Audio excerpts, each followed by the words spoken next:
आज हम बात करेंगे सीडीएसएल के बारे में। सीडीएसएल यानी सेंट्रल डिपॉजिटरी सर्विसेज लिमिटेड। आज हम लोग इस वीडियो में पहले चर्चा करेंगे इसके बिजनेस के बारे में। We will try to understand the business, then revenue sources of the company किन सोर्सेस से पैसा कमाता है, and third market competition of the company. Market में कंपनी का फियर्स कौन है, इस बिजनेस में कंपटीशन का हालत क्या है और इसका फ्यूचर आउटलुक क्या है। इस वीडियो में हम कोई इसका फाइनेंशियल्स के बारे में चर्चा नहीं करेंगे या फिर इसका टेक्निकल और प्राइस एक्शन के बारे में भी चर्चा नहीं करेंगे, वो कोई दूसरे वीडियो में हम लोग चर्चा करेंगे। बेसिकली बिजनेस ये वीडियो में हम लोग सीडीएसएल का बिजनेस को समझने की कोशिश करेंगे। तो पहले समझते हैं डिपॉजिटरी क्या होता है। What is depository?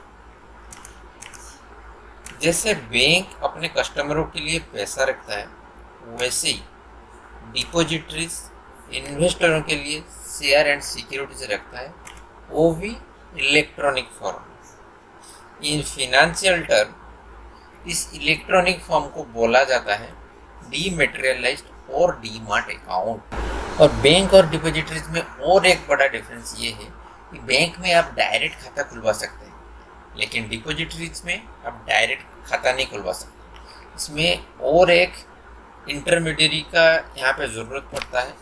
इसी इंटरमीडियरी को बोला जाता है कि डिपॉजिटरी पार्टिसिपेंट्स और ब्रोकर, जो हम लोग यूजुअली बोलते हैं। तो अभी थोड़ा चलते हैं, समझते हैं कि डिपॉजिटरी पार्टिसिपेंट्स बेसिकली होता क्या है। Depository participants are intermediary between the depository and the investor.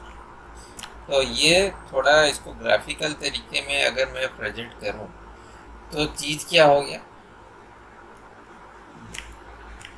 तो चीज़ कुछ ऐसा है। ब्रोकर या डिपॉजिटरी पार्टिसिपेंट्स ये हैं डिपॉजिटरीज के कस्टमर या मेंबर, और इन्वेस्टर हो गए ब्रोकर लोगों का मेंबर।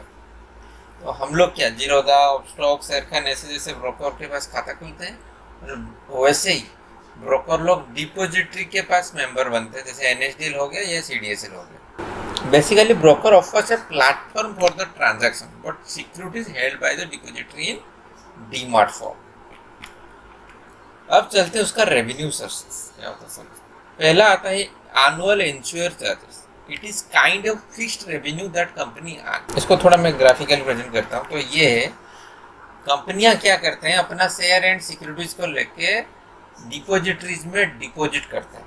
अगर डिपॉजिटरी के पास शेयर एंड सिक्योरिटीज होगा तभी ना जाके हम लोग उसमें पार्टिसिपेट कर पाएंगे, तभी ना जाके हम लोग उसमें ट्रांजैक्शन कर पाएंगे, तभी ना जाके हम लोग उसमें पोजीशन बना पाएंगे।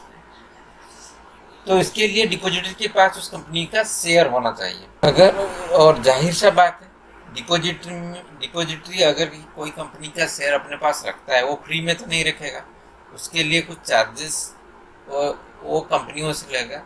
उसको बोलते हैं एनुअल इश्योर चार्जेस। इसको क्यों एनुअल इश्योर चार्जेस बोलते हैं ना, ये नॉर्मली एनुअली कलेक्ट किया जाता है और ये फिक्स्ड किया जाता है किसके द्वारा, सेबी के द्वारा। फिलहाल 11 रुपीज़ फॉर फोलियो है जो कि सेबी के द्वारा डिसाइड किया हुआ है।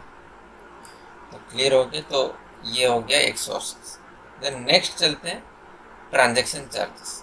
तो ट्रांजैक्शन चार्जेस क्या है, नॉर्मली हम लोग जब कोई ट्रांजैक्शन करते हैं, ब्रोकर में शेयर खरीदते हैं, बेचते हैं, इसके लिए एक ट्रांजैक्शन चार्जेस हम लोग के पास से ब्रोकर चार्ज करता है, और उसी ट्रांजैक्शन चार्जेस से कुछ हिस्सा वो डिपॉजिटरी को देता है। तो ये भी एक इनकम हो गया डिपॉजिटरी का, ट्रांजैक्शन चार्जेस। देन आता है online data. Online data charges क्या होता है, आजकल सीडीएसएल क्या केवाईसी सर्विस प्रोवाइड करता है। ये केवाईसी बनाने के लिए और केवाईसी से डाटा कलेक्ट करने, रिट्राइव करने के लिए भी एक चार्जेस चार्ज करता है।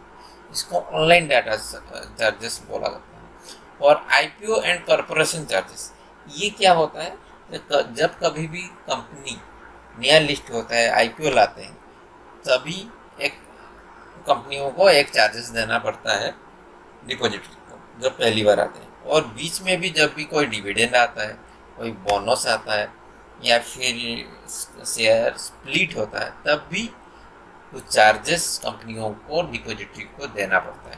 तो इसको बोला जाता है IPO and corporate action charges. And और कुछ अदर चार्जेस रहते हैं, जैसे कि beside the above category, the company also earns through account maintenance charges, e-voting charges and other operating revenues। ये हो गया इसका अदर सेगमेंट में, जो अदर सेगमेंट में रेवेन्यू सोर्सेस। तब देखते हैं रेवेन्यू का ब्रेकअप क्या है। इतना सारा जो सर्विस प्रोवाइड करता है उसमें से सबसे ज़्यादा ये इसका कमाई होता है कहाँ से ना, ये annual issuer charges. Then second highest कमाई कहाँ से करता है, ये ट्रांजैक्शन चार्जेस। एंड थर्ड करता है ऑनलाइन जो केवाईसी वाला सर्विस है उससे करता है। और फोर्थ में आएगा उसका अदर भी आ जाता है, फोर्थ में 11% है। और 10% बाकी आता है उसका आईपीओ से, और 4% डॉक्यूमेंट वेरिफिकेशन से, 2% ई वोटिंग चार्जेस से। तो कुल मिला के उसका रेवेन्यू का सोर्सेस ऐसे डिफाइन किया जाता है। रेवेन्यू के सोर्सेस को अगर हम देखते हैं सबसे ज़्यादा कहाँ से वो कमाई करता है, वो सबसे ज़्यादा उसका कमाई है एनुअल इश्यूअर चार्जेस से। हम देखते हैं कंपनी का weakness. Company normally cyclical revenue streams. What is cyclical revenue streams? Mainly क्या होता है, जो transaction charges and IPO charges रहता है विच टुगेदर 29%। ये यहाँ पर आप देख सकते हैं 19% ट्रांजैक्शन चार्जेस है और 10% आईपीओ चार्जेस है। ये दोनों मिला के हो गया 29%। ये दोनों जो चार्जेस रहता है ये नॉर्मली साइक्लिकल रहता है। इसको साइक्लिकल क्यों बोला जाता है, कि जब भी मार्केट बुल रन में रहता है ना, लोग ज़्यादातर क्या आते हैं मार्केट तरफ अट्रैक्ट होते हैं। तो क्या करते हैं उसमें ज़्यादा लोग पार्टिसिपेट। अभी आप सुने होंगे CDSL का कस्टमर जो पहले 4 करोड़ था, ये 2 साल में 9 करोड़ हो गए। कोरोना से पहले 4 करोड़ था, अभी 9 करोड़ हो गए। और मतलब बुल मार्केट को देख के ज़्यादा लोग चले जाते हैं। मतलब इधर जब पैसा बनना ईजी हो जाता है ना, तो क्या होता है ज़्यादा से ज़्यादा पार्टिसिपेंट इधर बढ़ते हैं। तो ज़्यादा से ज़्यादा पार्टिसिपेंट बढ़ते हैं तो ज़्यादा से ज़्यादा ट्रांजैक्शन भी बढ़ जाएगा, और ट्रांजैक्शन बढ़ेगा तो ट्रांजैक्शन चार्जेस बढ़ जाते हैं। उसी तरह जब पैसा नॉर्मल इजीली लिक्विडेशन ज़्यादा आता है तो मार्केट में बुल मार्केट, जब नॉर्मली मार्केट बुल रन में रहता है आईपीओ भी ज़्यादा आता है, क्योंकि उस टाइम मार्केट मोमेंटम में रहता है और इजीली उन लोगों को पैसा रेज करने में कंपनियों को आसानी होता है। तो उसी टाइम पे आईपीओ भी ज़्यादा आते हैं। जब अगर मार्केट बियर सेंटीमेंट में रहता है उस टाइम पे लोग थोड़ा सा मार्केट से दूरी बना लेते हैं। जो प्रोफेशनल नहीं है, नॉर्मली मार्केट के बुल लोगों को देख के आते हैं, वो क्या करते हैं ना, बियर मार्केट में दूर हो जाते हैं, मार्केट उन लोग को हटा देता है। और आईपीओ भी उस टाइम पे थोड़ा बियर, जब मार्केट बियर सेंटीमेंट में रहता है उस टाइम पे आईपीओ भी कम आता है। तो इसीलिए इसको बोला जाता है थोड़ा साइक्लिकल है ये वाला रेवेन्यू। तो नेक्स्ट चलते हैं उसका स्ट्रेंथ क्या है। स्ट्रेंथ है operates in A duopoly market. ये नॉर्मली क्या है, ये इस फील्ड में 2 ही प्लेयर है, एक CDSL है और एक NSDL है, और उसमें से CDSL मार्केट लीडर है with 58% markets. Additionally the business operates in a highly regulated environment. इसीलिए क्या होता है, इसमें बहुत सारा रेगुलेशन रहता है, बहुत सारा कॉम्प्लिकेसी है, इसीलिए इसमें एक एंट्री बैरियर है। वो इजीली आके यहाँ पे तीसरा अपना बिजनेस सेटअप नहीं कर पाएगा। तो ये एक बड़ा चीज़ है बिजनेस में। और एसेट लाइट बिजनेस मॉडल, सब इसका बिजनेस टोटली इलेक्ट्रॉनिक फॉर्म में है। ये नॉर्मली इलेक्ट्रॉनिक सर्विस ही प्रोवाइड कराता है। तो जाहिर सा बात है उसका ज़्यादा कुछ फिक्स्ड एसेट नहीं है। अगर ज़्यादा कुछ फिक्स्ड एसेट नहीं है तो इसका ज़्यादा फिक्स्ड कॉस्ट भी एराइज नहीं होता। देन उसके बाद क्या है ना, डाइवर्सिफाइड रेवेन्यू स्ट्रीम। CDSL आप देखें, ये हम लोग उसका रेवेन्यू सस्ता कि इधर बहुत सारा सर्विसेज प्रोवाइड करता है। अगर आईपीओ और ट्रांजैक्शन चार्जेस को आप साइक्लिकल मानते हैं तो एनुअल इश्यूअर चार्जेस भी तो वहाँ पे है ना, जो उसको फिक्स्ड रेंट जैसा मिलता रहता है हमेशा। मान लीजिए रिलायंस एक बार CDSL में खाता खुलवाएगा, सॉरी रिलायंस अगर CDSL अगर रिलायंस का डिपोजिटरी है, नॉर्मल क्या करेगा, क्या होता है ना, रिलायंस CDSL में ही बना रहता है। क्यों? देर एक तो दो जन ही है और प्राइस लगभग सेम रहता है, क्योंकि ये सेबी के द्वारा डिसाइड किया जाता है।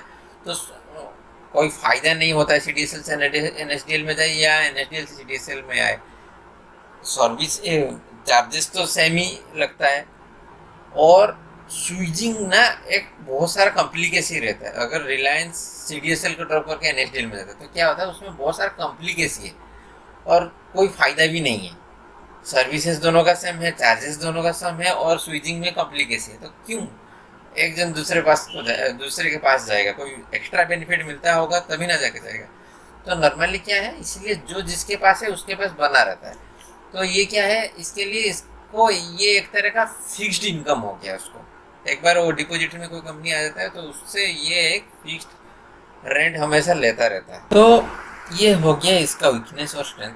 अब आप खुद थोड़ा सोचिए 2 मिनट। अल्टीमेटली कंपनी, अगर आपको बिलीव है इंडिया ग्रो करेगा, इंडियन मार्केट यहाँ से आज 18,000 है या 16,000 है, कल ये 20,000 होगा, 22,000 होगा, 23,000 होगा, 1,00,000 भी होगा, चाहे हम लोग हो या ना हो। अगर मार्केट यहाँ से बढ़ेगा तो CDSL कैसे पीछे रहेगा? मार्केट बढ़ेगा तो मार्केट पार्टिसिपेट्स भी बढ़ेंगे, पार्टिसिपेट बढ़ेंगे तो CDSL का इनकम बढ़ेगा। तो मार्केट जैसे बढ़ेगा आगे आगे और भी IPO जाएंगे और भी नया कंपनी जाएंगे। वो भी तो इंडिया में इक्विटी कल्चर स्टार्ट ही हुआ। तो इसके लिए मेरे को CDSL का फ्यूचर बहुत ही ब्राइट लगता है और उसका बिजनेस मॉडल आप देखिए कितना ही शानदार है। तो अब आप खुद डिसाइड कीजिए CDSL में आप लोगों को पैसा लगाना चाहिए या नहीं लगाना चाहिए। अगर आप चाहते हैं इसके फाइनेंशियल के बारे में हम लोग चर्चा करें तो मैं इसके लिए और एक डेडिकेटेड वीडियो लाऊंगा जिसमें इसका फाइनेंशियल के बारे में हम लोग चर्चा करें।